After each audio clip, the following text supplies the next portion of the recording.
ಮೊನ್ನೆ 8ನೇ ತಾರೀಕು ಅಂತಾರಾಷ್ಟ್ರೀಯ ಮಹಿಳಾ ದಿನ ಆಗಿದೆ. ಅದನ್ನು ಇವತ್ತು ಮಂಜುಳಾ ಅವರು ನನ್ನ ಕರೋಕೆ ತನ್ನದೇ ಆದ ಒಂದು ಸ್ಟುಡಿಯೋ ಮಾಡಿದ್ದಾರೆ. ಅದರಲ್ಲಿ ಇವತ್ತು ಮಹಿಳೆಯರನ್ನೆಲ್ಲ ಕೂರಿಸಿ ಒಂದು ಗಾಜಿನ ಬಳೆಗಳ ಒಂದು ಮಹಿಳೆಯರಿಗೆ ಗಾಜಿನ ಬಳೆ ತೊಡಿಸುವ ಮುಖಾಂತರ ಅದನ್ನು ಪ್ರಾರಂಭ ಮಾಡಿದ್ದೇವೆ. ಹಾಗೆ ಅವರ ಓಂ ಶ್ರೀ ಸಾಯಿರಾಮ್ ಸಾಂಸ್ಕೃತಿಕ ಕಲಾವೇದಿಕೆ ಅಂತ ಒಂದು ಚಿಕ್ಕದಾದ ಒಂದು ಸ್ಟುಡಿಯೋ ಮಾಡಿದ್ದಾರೆ.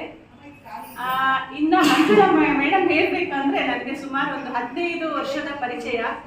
ನಾವು ಹತ್ರ ಮನೆಯಲ್ಲೇ ಇದ್ವಿ ಅಂತ ಹೇಳ್ಬೋದು, ಪಕ್ಕದ ಮನೆಯಲ್ಲೇ ಇದ್ದವರು ಅವರು. ಜೊತೆಗೆ ಅವರ ಬಗ್ಗೆ ಹೇಳ್ಬೇಕಂದ್ರೆ ಒಂದು ದೊಡ್ಡ ಕುಟುಂಬ ಅವರು.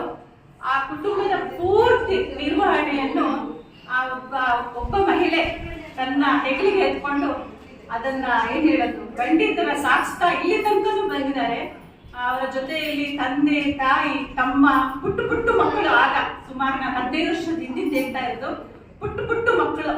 ಅವರ ಸ್ಕೂಲು ಎಲ್ಲವನ್ನ ನಿರ್ವಹಣೆ ಮಾಡಿಕೊಂಡು ಇವತ್ತು ಈ ಮಟ್ಟಕ್ಕೆ ಬಂದಿದ್ದಾರೆ ಅಂದ್ರೆ ನಿಜವಾಗ್ಲೂ ಮಂಜುಳಾ ಅವರ ಒಂದು ಸಾಧನೆಗೆ ದೊಡ್ಡ ಸಲಾಮ್. ಇನ್ನೊಂದು ಹೇಳ್ಬೇಕಂದ್ರೆ ನಾನು ಮಂಜು ಅಂತಾನೆ ಕರೆಯೋದು. ಅವಳು ಹೆಚ್ಚು ವಿದ್ಯಾಭ್ಯಾಸ ಕೂಡ ಇಲ್ಲ.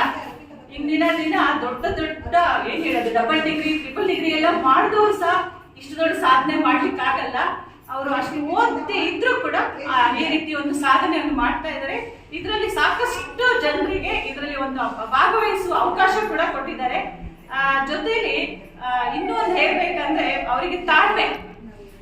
ಕುಟುಂಬದಲ್ಲಿ ಪುಟ್ಟು ಮಕ್ಕಳಿಂದ ಎಲ್ಲ ಅವರಿಗೆ ಇದು ಕೊಟ್ಟು ಎಲ್ಲ ಒಂದು ರೀತಿ ಟಾರ್ಚರ್ ಇದ್ದೇ ಇರುತ್ತೆ ಮನೆ ಅಂದಾಗ. ಜೊತೆಗೆ ಮನೆಯಲ್ಲೂ ಸಹ ಮನೆಯಲ್ಲಿ ಬೆಳಿಗ್ಗೆ 5 ಗಂಟೆಗೆ ಎದ್ದು ರಂಗೋಲಿ ಹಾಕಿ ಸಾರಿಸಿ ರಂಗೋಲಿ ಹಾಕಿ ಮನೆಯವರಿಗೂ ಊಟ ಅಡುಗೆ ಎಲ್ಲ ಮಾಡಿಟ್ಟು ಇಂಥ ಒಂದು ಸಾಧನೆ ಮಾಡೋದು ಬಹಳ ಅಪರೂಪ.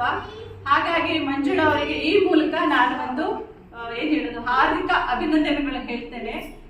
ಜೊತೆಗೆ ಈ ದಿನ ಎಲ್ಲಾ ಮಹಿಳೆಯರು ಇದು ಸಹ ಅವರೇ ವಹಿಸ್ಕೊಂಡಿದ್ದಾರೆ. ಸುಮಾರು ಒಂದು 25-30 ಪೋಷಕರು ಸಹ ಬರ್ತಾ ಇದ್ದಾರೆ ಇವತ್ತು. ಅವರಿಗೂ ಕೂಡ ಹಾರ್ದಿಕ ಸ್ವಾಗತ ಮಾಡ್ತಾ ಇದ್ದೀವಿ ನಾವು ಕೂಡ. ಇದರಲ್ಲಿ ಈ ವೇದಿಕೆಯಲ್ಲಿ ನನಗೂ ಒಂದು ಅವಕಾಶ ಸಿಕ್ಕಿದೆ. ಅದನ್ನ ಮಂಜು 15 ವರ್ಷದ ಹಿಂದಿಂದ ಯಾವ ರೀತಿ ಇದೀವೋ ಅದೇ ರೀತಿ ಇವತ್ತು ಕೂಡ ನಾವಿದ್ದೀವಿ. ಸೊ ಹಾಗಾಗಿ ಮಂಜುಗೆ ಕೂಡ ನಾನು ಈ ಮೂಲಕ ಶುಭಾಶಯಗಳನ್ನು ಹೇಳಿ ಈ ಒಂದು ಸಾಯಿರಾಮ್ ಸಂಸ್ಥೆ ಅನ್ನೋದು ಇನ್ನೂ ಉತ್ತುಂಗ ಮಟ್ಟಕ್ಕೆ ಏರಲಿ ಅಂತ ಹೇಳಿ ನಾನು ಹಾರೈಸುತ್ತೇನೆ. ಧನ್ಯವಾದಗಳು.